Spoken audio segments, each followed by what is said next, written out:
नमस्कार। Disclosure with Vinod में आपका स्वागत है और आज हमारे साथ डॉक्टर नासिर हुसैन डिस्क्लोज करेंगे जो 2 मरतबा राज्यसभा के सांसद हैं और कांग्रेस वर्किंग कमेटी के सदस्य हैं। नासिर साहब, आपका स्वागत है। और बड़ी बात यह है कि आपने पिछले काफ़ी दिनों से जम्मू में कैंपिंग किए हुए हैं और आप पूरा मॉनिटर कर रहे हैं कि प्रचार किस तरीके से हो रहा है।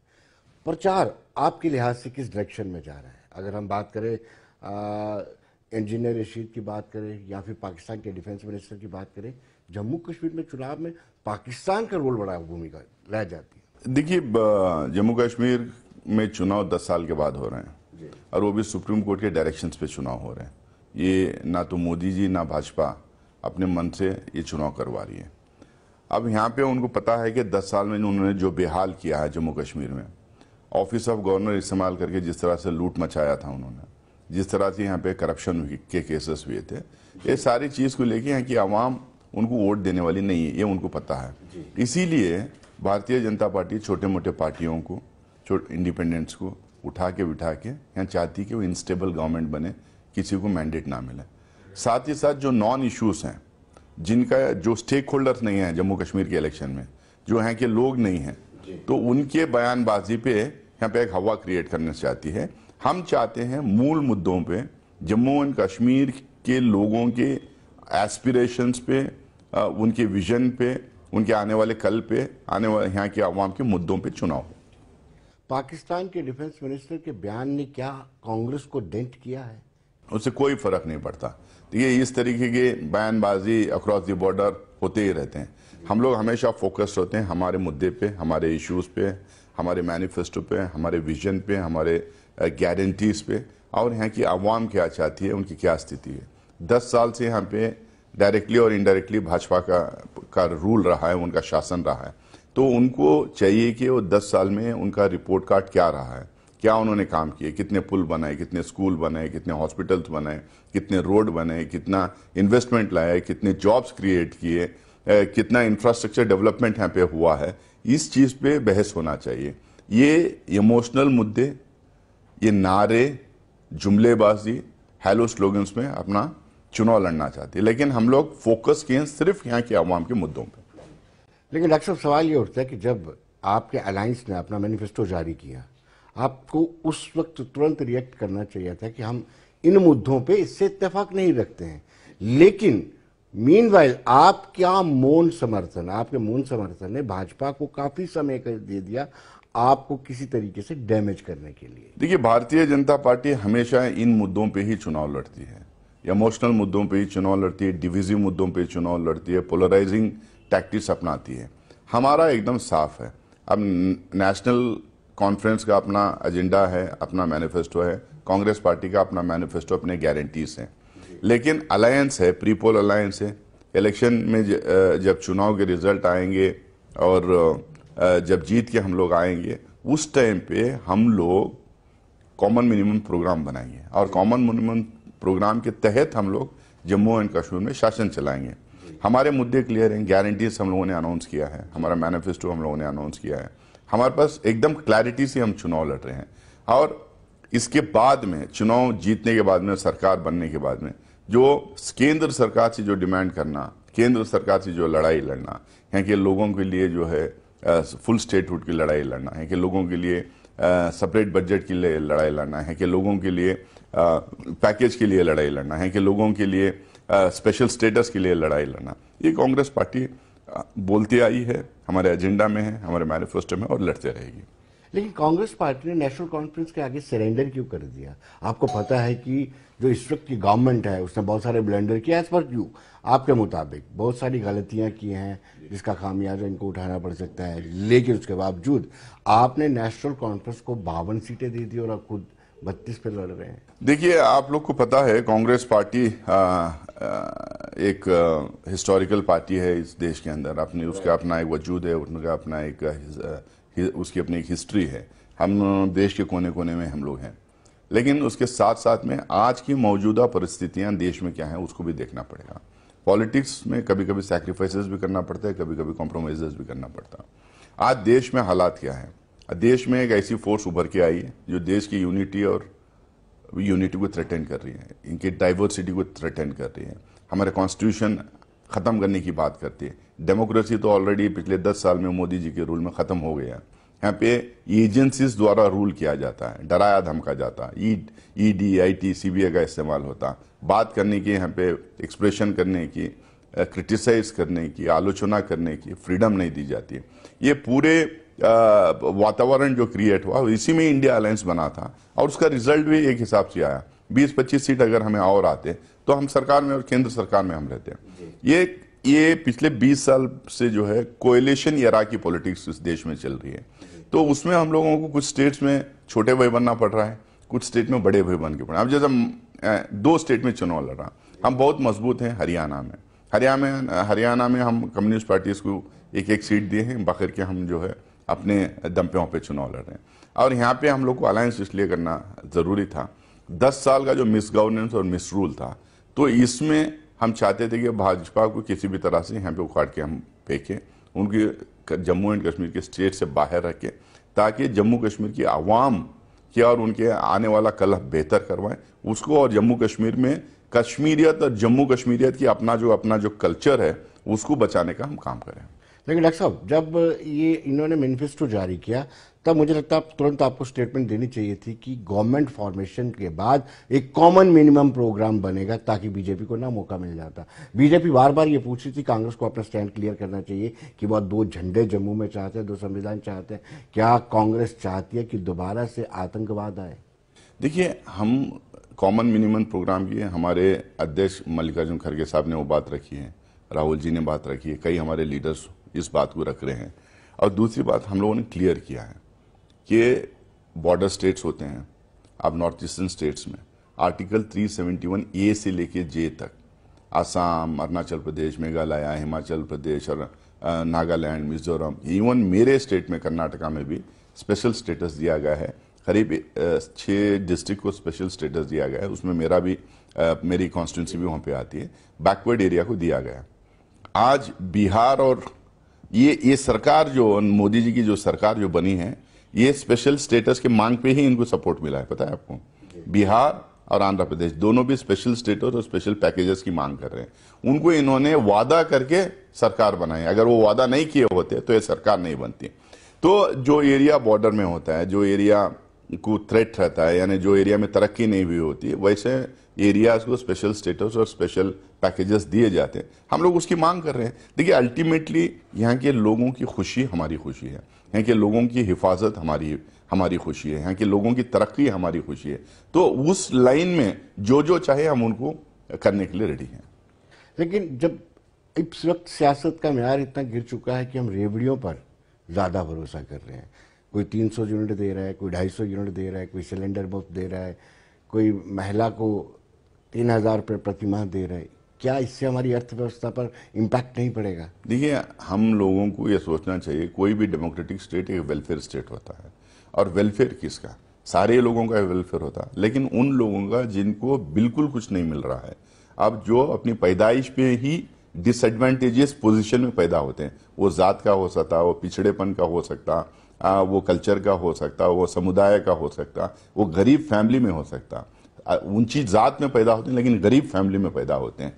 तो इनके लिए ये जो आप रेवड़ियां जिसको कह रहे हैं, ये जो है सपोर्ट सिस्टम है, ये अफर्मेटिव एक्शन है। अब ये सपोर्ट सिस्टम किसी जात वात को देख के हम नहीं दे रहे। हम अगर 3000 रुपये महिलाओं को देना चाहते हैं, हर जात के लोगों को मिलते हैं। अगर हम बिजली की बात करते हैं तो हर जात के लिए बात करते हैं। हम लोगों ने बीमा की बात की, हर जात के लिए बात की। हम इंश्योरेंस, हम लोन की बात की, इंटरेस्ट फ्री लोन की बात की, वो हर जात के लिए बात की। तो ये गरीब, जो हर जात के जो गरीब लोग हैं, उनको थोड़ा थोड़ा सरकार की तरफ से, ताकि उनके बेसिक नीड्स फुलफिल हों, उतना सपोर्ट के लिए हम करेंगे भाई इतनी तो मिनिमम गारंटीज ये है, ये हम दे रहे हैं। उसके अलावा हम सड़क की बात कर रहे हैं, बिजली की बात कर रहे हैं, पानी की बात कर रहे हैं, टनल की बात कर रहे हैं, यूनिवर्सिटीज की बात कर रहे हैं। जो 4400 स्कूल्स इन्होंने बंद करवाया वो खोलने की बात कर रहे हैं। जो 1 लाख वैकेंसीज हैं, जो सैंक्शनड वैकेंसीज हैं, जो फिलअप नहीं किए, आज 5 लाख नौकरियां देने की बात करते हैं। हम वो 1 लाख वैकेंसीज फिलअप करने की हम बात कर रहे हैं। हम घर घर तक स्वास्थ्य पहुंचाने की बात कर रहे हैं। हम हर तहसील में मोबाइल क्लिनिक की बात कर रहे हैं। हम हर डिस्ट्रिक्ट में सुपर स्पेशलिटी हॉस्पिटल की बात कर रहे हैं। ये तमाम चीजें किसी एक जात के लिए नहीं, सबके लिए है। ये जो है, ये सरकार का काम होता है। अब सरकार में आप जीत के आने के बाद भी आपको ये करना ही पड़ेगा। मैनिफेस्टो क्या है? मैनिफेस्टो का मतलब ये है कि ये हमारा विजन है, ये रोड मैप है, हम इस लाइन पे हम काम करेंगे। उसमें कुछ हम चीजें कुछ ऐड किए हैं जो गरीब लोगों के लिए मिनिमम फायदा पहुंचा सकते हैं, मिनिमम एक सपोर्ट सिस्टम के हैसियत से काम कर सकते हैं। ये गारंटीज है। मुझे नहीं लगता कि इसमें इंप्लीमेंट करने में कोई प्रॉब्लम है, और मुझे नहीं लगता है कि इसमें अनाउंस करने में कोई प्रॉब्लम होना चाहिए। लेकिन डॉक्टर साहब, आपने अपने बड़े भाई के लिए ज्यादा त्याग नहीं कर दिया कुछ? आपके फॉर्मर प्रेसिडेंट, उसके खिलाफ भी उन्होंने कैंडिडेट खड़ा कर दिया। मौजूदा तारिक हमीद करा, डूरू से जीए मीर, उनके खिलाफ भी खड़ा कर दिया। देखिए, हम इतना ज्यादा सरेंडर नहीं, हम लोगों ने ऑफिशियली जो अलायंस किया वो किया है। उसके अलावा जो इधर उधर जो कैंडिडेट्स खड़े हैं वो ऑफिशियल कैंडिडेट किसी की पार्टी के भी नहीं है। हमारे भी कुछ कैंडिडेट्स इधर उधर खड़े हुए हैं, उनकी पार्टी के उमर अब्दुल्ला खिलाफ खड़े हुए हैं, कई भी एक दो जगह और भी खड़े हुए हैं। तो ये हमारे ऑफिशियल कैंडिडेट्स नहीं है। अब जाहिर सी बात है, जब अलायंस होता है तो कुछ हमें नुकसान होता, कुछ उनको नुकसान होता, क्योंकि उनकी पार्टी भी सारे 90 सीट्स में है, हमारी पार्टी भी 90 सीट्स में। हर जगह एस्पिरेंट्स होते हैं, मेहनत किए होते हैं।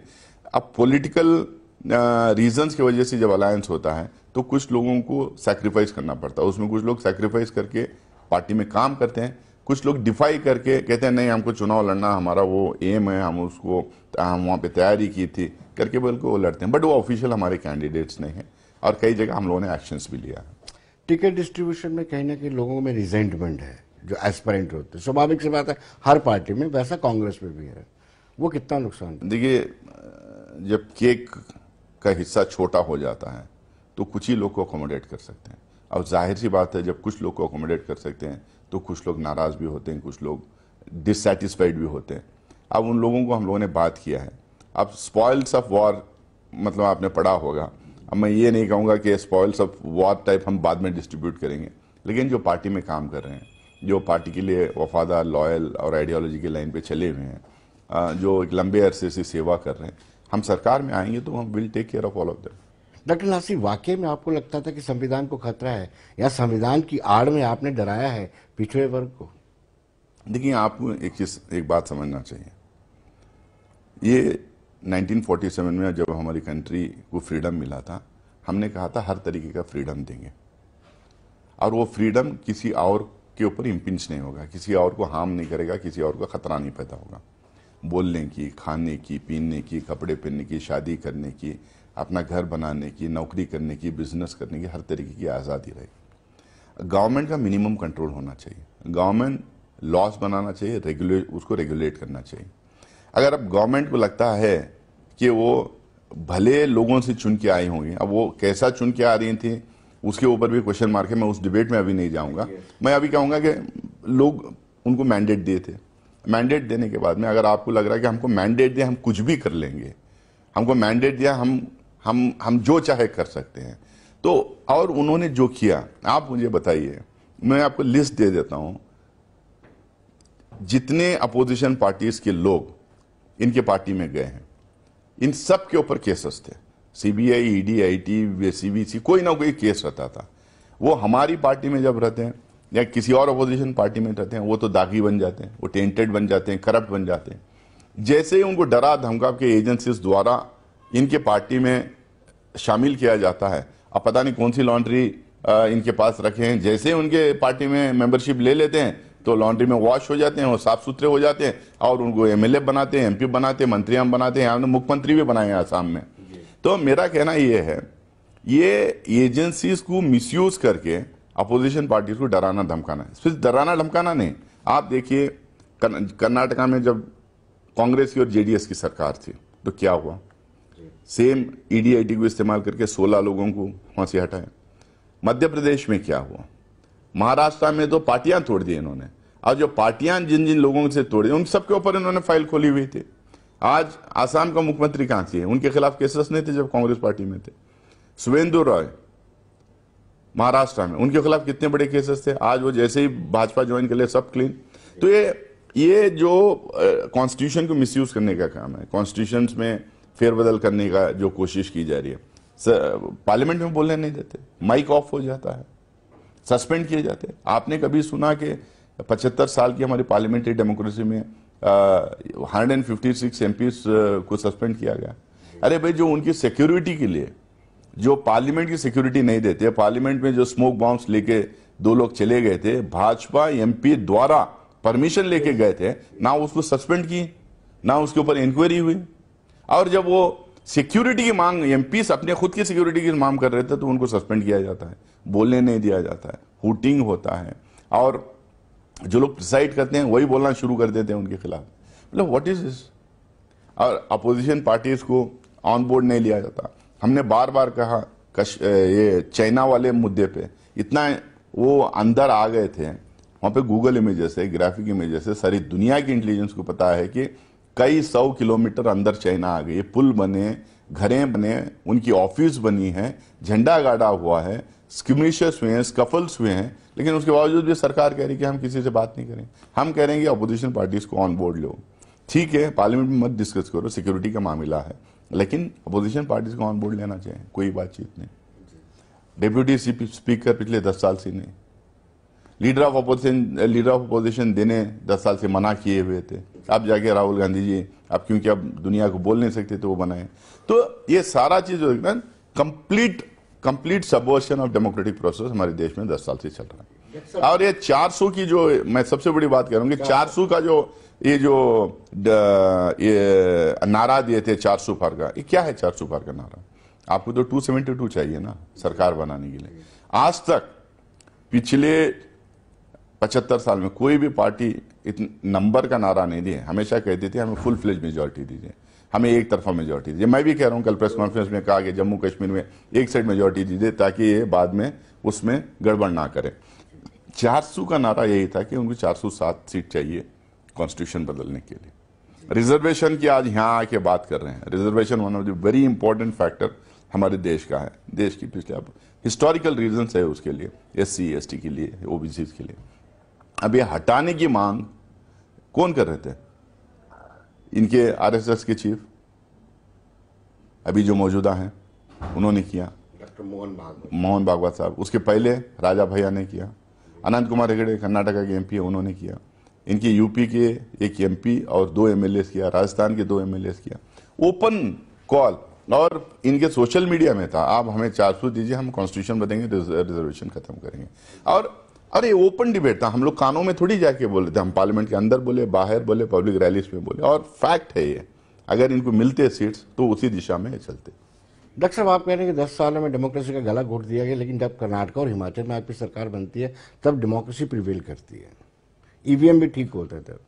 देखिए, मैं आपको ये कहता हूं कि डेमोक्रेसी हमारी सरकार हो, भाजपा की सरकार हो, किसी रीजनल पार्टी की सरकार हो, डेमोक्रेसी प्रिवेल होना चाहिए। डेमोक्रेसी के तहत हम लोग को सरकारें चलाना चाहिए। हमें भी एब्सोल्यूट मेजॉरिटी मिली थी, हिस्टोरिकल मेजॉरिटी पार्लियामेंट में हमें मिली थी, और कई स्टेट्स में, कुछ स्टेट्स में जो 80% 90% कई बार हमें मिली थी।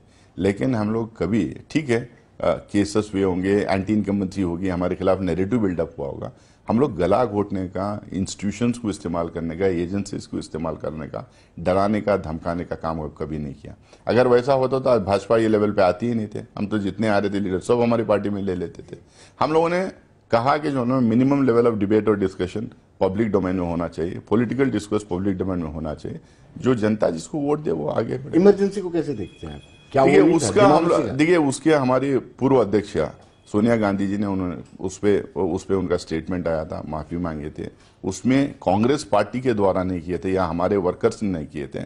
उसकी आड़ में बहुत सारे लीडर्स ने बहुत सारे एक्सीजेंसेस किए थे, बहुत सारे उसमें एक्सेसेस हुए थे। उसको हम मानते हैं और उससे माफी मांगे हैं, और उसके बाद सजा हमें मिली थी 77 में, और 80 में वही जनता हमें एक तरफा वोट देके जिता के भी लाई। Recent cabinet decision, one nation one election, उसको लेकर के आप लोग कहेंगे? तो हम लोगों के रिजर्वेशंस हैं, मुझे लगता है कि उसके ऊपर क्लैरिटी आना चाहिए। ये हमारी कंट्री में मल्टी पार्टी पार्लियामेंट्री डेमोक्रेसी है, मल्टी पार्टी है, नंबर 1। नंबर 2 जो है, हमारे पास फेडरल स्ट्रक्चर इस तरह से इवॉल्व हुआ है जिसमें बहुत ज्यादा सेंटर उसमें टिंकरिंग नहीं कर सकते। आप चलिए एक इलेक्शन करवा देते हैं, 2 साल पहले 3 साल पहले उनका टेन्योर और रहता, 5 साल का टेन्योर रहता, 2 साल में सरकार गिर गई फॉर सम रीजन, इंस्टेबिलिटी हो सकती, स्प्लिट हो सकता, नो कॉन्फिडेंस मोशन प्रूव हो जाएगा, नहीं तो यहाँ से लॉ एंड ऑर्डर को लेकर आर्टिकल 356 इंप्लीमेंट कर देंगे, बट फॉर सम रीजन सरकार की, आप क्या करेंगे जब सेंटर रूल रखें? जम्मू एंड कश्मीर जिस तरह से लूट आपने मचा रखा, उस लूट वहां पे भी मचाएंगे, और खासकर अपोजिशन पार्टीज को आप टारगेट कर देंगे। दंगे तो हर जगह करवाते हैं। आप बताइए, हिमाचल में कांग्रेस की सरकार आती है तो दंगा हो जाता है, वहां पे करवा देती है। कर्नाटका में कई जगह दंगा करवाने का काम किए हैं। अब ये चुनाव के पहले तेलंगाना में जयनूर में दंगा करवाने का काम किए। बस जैसे ही कांग्रेस सरकारें आते हैं तो दंगा करवाना शुरू करते हैं और बदनाम करना शुरू कर देते हैं। तो मैं एक पॉलिटिकल साइंस का स्टूडेंट होने के नाते मेरा ये है कि ये कैसा वर्क करेगा। सी आइडिया अच्छा हो सकता है, बड़े क्लेम्स उसमें हो सकते हैं, हो सकता है पैसा उसमें खर्च होने का कम हो, एट टाइम लोगों का लगने का कम हो, मैं मानता हूं, लेकिन how will it work, they will have to explain it to the nation and to the parliament. वो जब आएगा, जब एक्सप्लेन वो करेंगे, जब देखा जाएगा। बट इन प्रिंसिपल हम लोगों को लगा कि ये वर्केबल नहीं है, इम्प्रैक्टिकल है इंडिया जैसी कंट्री में। मुझे लगा कि उसमें कहीं पढ़ा के सुभाष कश्यप जो है वहाँ पे जर्मनी मॉडल वहाँ पे अप्लाई करने का उन्होंने बोला। तो किसी ने बोला कि उनका हम लोगों ने वो उनका सिस्टम हम क्यों लें, हम लोग अपना सिस्टम इवॉल्व करते हैं। तो हमारे जो ज़मीनी परिस्थितियां हैं और हमारा जो 75 साल में एक एक्सपीरियंस रहा है, और वो एक्सपीरियंस के तहत हम लोग को इवॉल्व करने की कोशिश करना, पार्लियामेंट में जब आया तो उसके ऊपर बहस हो। यूनिफॉर्म सिविल कोड, देखिए यूनिफॉर्म सिविल कोड अब तो जो चल रहा है, तो क्या कोड चल रहा है, हर तरीके के लॉस। आप मर्डर करेंगे तो सबके लिए एक ही है, चोरी करेंगे सबके लिए एक ही है, करप्शन करेंगे सबके लिए एक ही है, प्रॉपर्टी रजिस्ट्रेशन सबके लिए एक ही है, हर तरीके का रूल हिंदुस्तान में सबके लिए एक ही है। लेकिन हिंदू मजहब के कुछ पर्सनल लॉस होंगे, क्रिश्चियन मजहब के कुछ पर्सनल लॉस होंगे, इस्लाम के कुछ पर्सनल लॉस होंगे, सिख्स के कुछ पर्सनल लॉस होंगे। अब जो पर्सनल लॉस हैं, unless it is very anti social या एंटी डेमोक्रेटिक जो है, मुझे लगता है कि ये पर्सनल लॉस जो है उसको अपने चलाने देना चाहिए। ट्राइबल्स के अपने लॉस हैं, अलग अलग एथनिसिटीज के अपने लॉस हैं। अब उसमें प्रॉपर्टी राइट्स का है, इनहेरिटेंस का है, इसमें जो है बहुत थ्रेडबेयर डिस्कशन करके कुछ कुछ रियायतें जो है अलग अलग समुदायों को दिए हैं। इसमें ऐसा नहीं कि यूनिफॉर्म सिविल कोड का डिबेट आते मुसलमान खुद पढ़ते हैं और मुसलमान इसको खिलाफ करेंगे।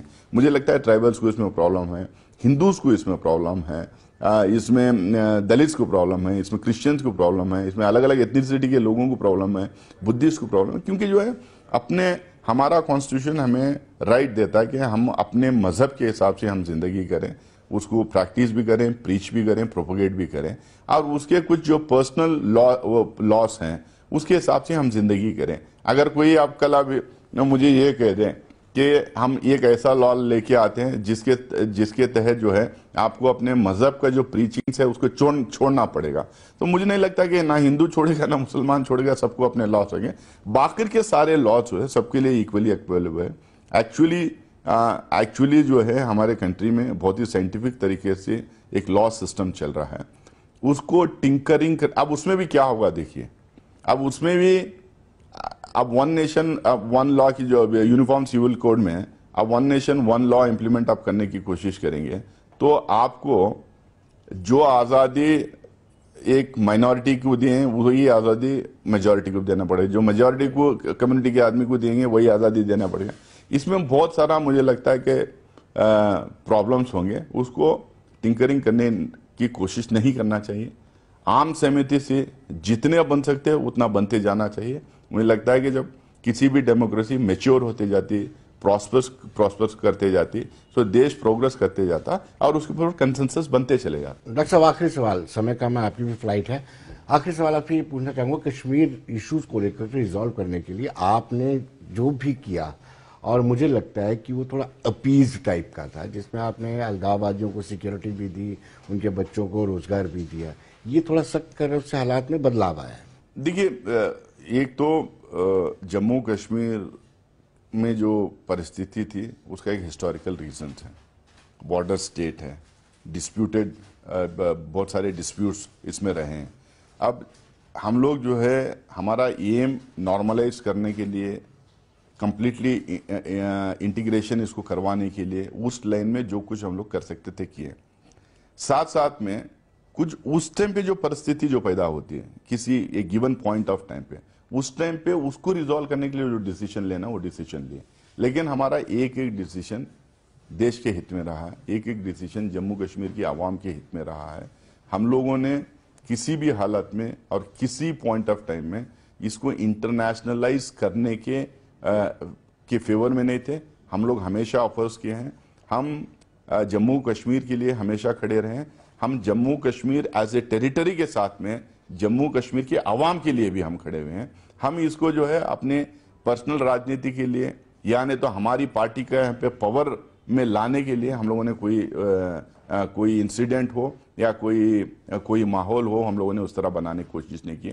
हमारा सिंपल है, एक कंप्लीटली इंटीग्रेशन इसका सही तरीके से हो जाए, दो है कि यहाँ के आवाम की तरक्की हो, यहाँ के आवाम खुशहाल रहे, तीसरा जो है साथ साथ में ये हम लोग देश में एक मैसेज रहे कि जम्मू एंड कश्मीर हिंदुस्तान का अटूट हिस्सा है।